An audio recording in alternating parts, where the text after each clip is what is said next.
और इस वक्त की सबसे बड़ी खबर आपको बता दें, ज्ञानवापी मामले पर हाईकोर्ट ने फैसला दे दिया है। जिस फैसले को 8 दिसंबर को सुरक्षित रख लिया गया था, अब वो फैसला आ गया है। मुस्लिम पक्ष की याचिका खारिज हो गई है। मुस्लिम पक्ष की याचिका खारिज हो गई है। एक ही साथ 5 मामलों पर फैसला आना था और अभी यह जानकारी मिल रही है कि ज्ञानवापी मामले से जुड़ी बड़ी खबर यह है कि मुस्लिम पक्ष की याचिका खारिज हो गई है। 8 दिसंबर को हाईकोर्ट ने फैसला सुरक्षित रख लिया था और अब इस मामले में फैसला सुनाते हुए मुस्लिम पक्ष की याचिका को खारिज कर दिया है।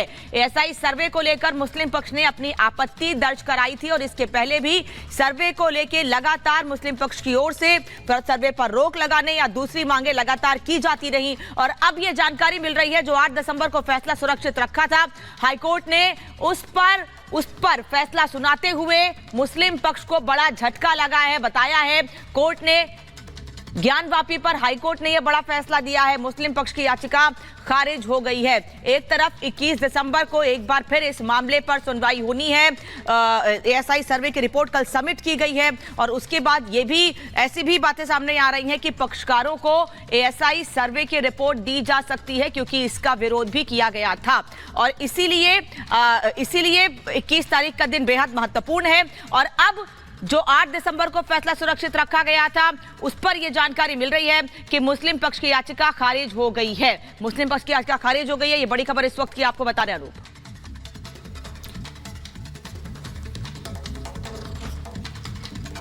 तो ज्ञानवापी मामले में देखिए बड़ी खबर जिसका इंतजार था वो घड़ी आ गई। मुस्लिम पक्ष को हाईकोर्ट से, इलाहाबाद हाईकोर्ट से बड़ा झटका लगाया। मुस्लिम पक्ष की याचिका खारिज हो गई थी। कुल 5 मामले थे जिनमें से 3 मेंटेनेबल है, इस पर होना था और एएसआई सर्वे को लेकर भी अजय दुबे हमारे सहयोगी हमारे साथ जुड़ गए। अजय, जो झटका लगा मुस्लिम पक्ष को, कहीं ना कहीं हिंदू पक्ष के लिए बहुत बड़ी जीत।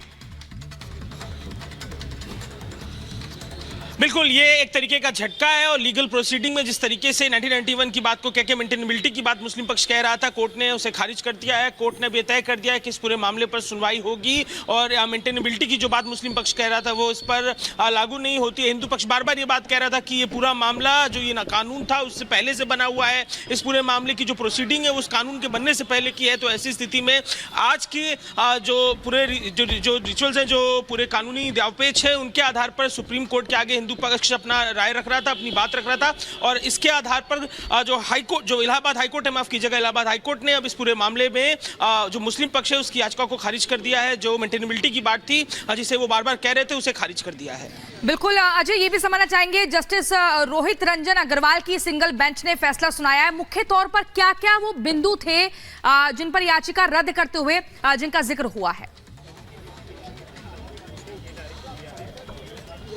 देखिए, तमाम बातें जो थी पहले ही, जो सुनवाई का जो विषय था वो पहले ही पूरा हो चुका था। आज का दिन तय किया गया था कि कोर्ट इस पूरे मामले में अपना फैसला सुनाएगा। लगातार जो मुस्लिम पक्ष है बार बार मेंटेनेबिलिटी की बात कर रहा था, बार बार कह रहा था कि ये जो प्लेसेस ऑफ वर्शिप एक्ट है उसके तहत ये जो पोषणीयता है इस मामले की बनती नहीं है, इस पर सुनवाई कोर्ट ना करे। इसी कड़ी में तमाम जो वकील हैं अपनी जिरह कर रहे हैं। अजय, आपसे आगे भी इस मामले पर जानकारी लेते रहेंगे। बहुत धन्यवाद आपका इस तमाम जानकारी के लिए। वक्त एक छोटे से ब्रेक का जाल लौट अभी लगातार जारी है।